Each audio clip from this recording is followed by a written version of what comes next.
नमस्कार. मी बीडकर म्हणून आपल्याशी बोलायला आलोय. होय, मी बीडकर आहे.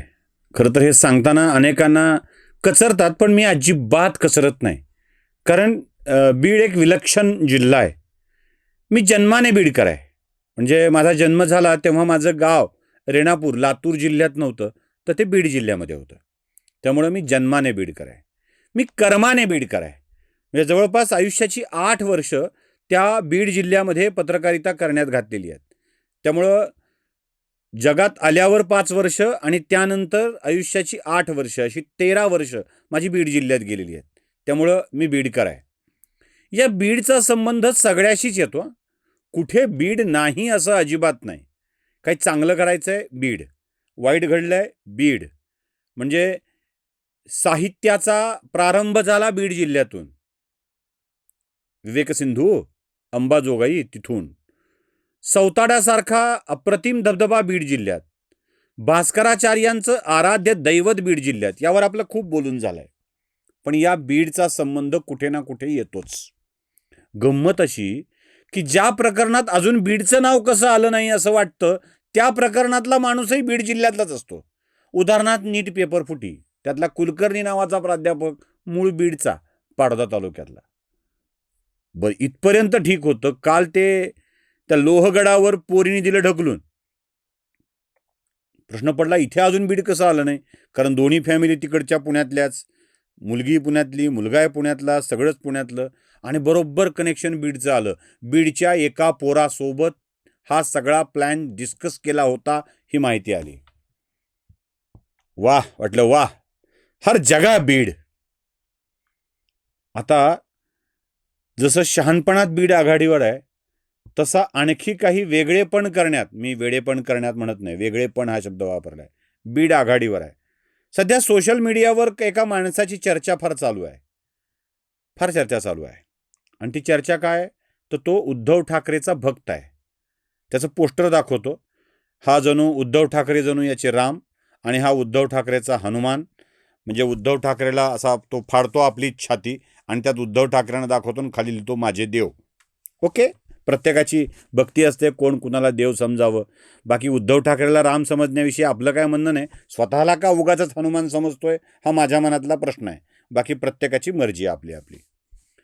हा इतका अवली आहे ना की हा माणूस उद्धव ठाकरेची तपश्चर्या करत बसतो. म्हणजे काय, अंगावर भगवे कपडे, ध्यान लावायचं, कॅमेरा लावायचा, ध्यानपेक्षा कॅमेरा लावायचा, ध्यान नंतर, कॅमेरा आधी, आणि मग जप करायचा, उद्धव ठाकरे उद्धव ठाकरे उद्धव ठाकरे उद्धव ठाकरे.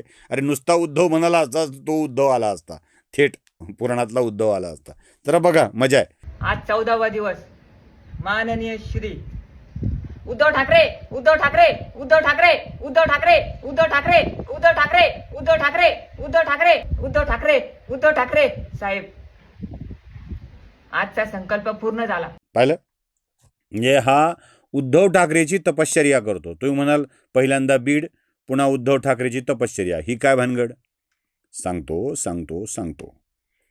हे गृहस्थ, मी नाव वगैरे घोषित करत नाही, हे गृहस्थ आपल्या कुटुंबातल्या कुणाला तरी सरकारी नोकरी लागली म्हणून येऊन बीडला स्थायिक झाला आहे. आणि आता हा बीडचा रहिवाशी आहे. हा बीडला राहतो. उद्धव ठाकरेंचा परमभक्त, म्हणजे भक्त प्रल्हादाच्या नंतर हा भक्त सौरभ असं म्हणावं की काय, असा प्रश्न पडलाय. हा सध्या बीडला राहतो. उद्धव ठाकरेच्या भक्ताचा समावेश सुद्धा असणाऱ्या यादीत बीड अग्रभागी आहे. म्हणजे इथे सुद्धा बीड कनेक्शन आहे, हे लक्षात ठेवा. अर्थात तो मूळ बीडचा नाही आहे, बाहेरचा आहे. बाहेरचा म्हणजे पुन्हा माझा संबंध येतो, छत्रपती संभाजीनगर जिल्ह्यातला आहे. तिथून तो ट्रान्सफर होऊन बीडला गेलेला आहे. आणि बीडला सध्या डोंगरमाथ्यावर जाऊन बालाघाटच्या डोंगर रांगात या बाला असलेल्या उद्धव ठाकरेंची, म्हणजे बालाघाटच्या डोंगर रांगात बालासाहेबांच्या पोराची तो भक्ती करत असतो. काय विलक्षण योगायोग आहे.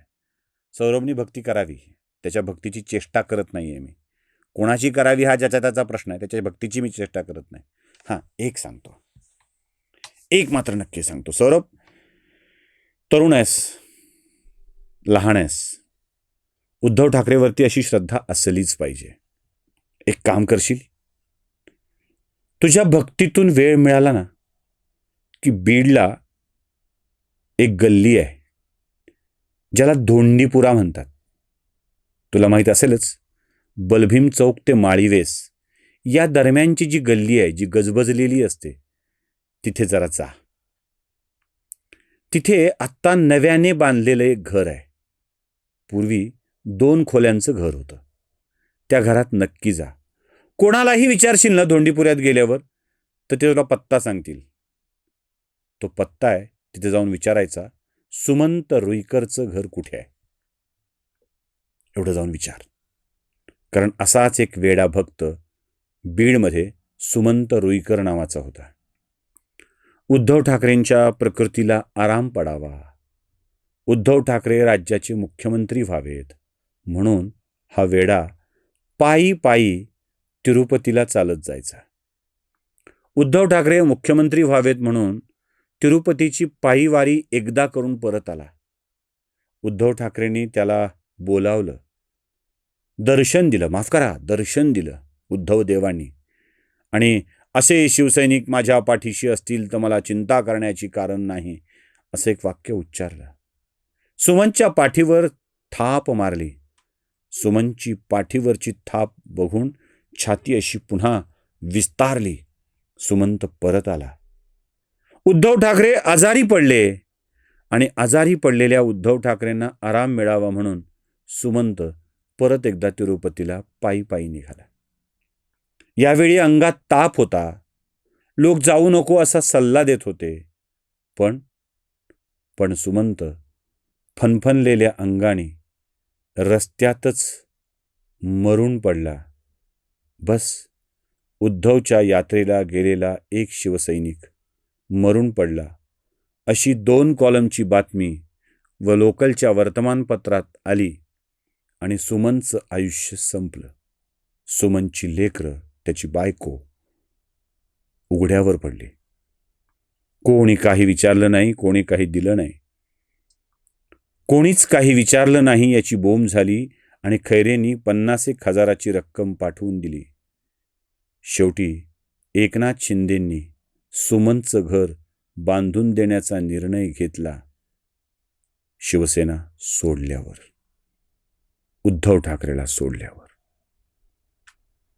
एकनाथ शिंदे नावाचा माणूस सुमनच्या पाठीशी उभा राहिला नसता, परिवाराशी उभा राहिला नसता, तर सुमनचा परिवार आज उघड्यावर पडला असता. उद्धव ठाकरेची कमालीची भक्ती करणारा सुमंत, त्याचं काय झालं, त्याला किती उद्धव ठाकरे पावले याचा विचार सौरभ नक्कीच कर. तुझा देव तुझ्या पाठीशी उभा राहो. इतकी सदिच्छा देण्यापलीकडं या वेडगळपणाला दुसरं काहीच उत्तर मी देऊ शकत नाही. त्यामुळं सौरभ, करतोयस तर कर, फक्त सुमनचं घर बघून ये. नमस्कार.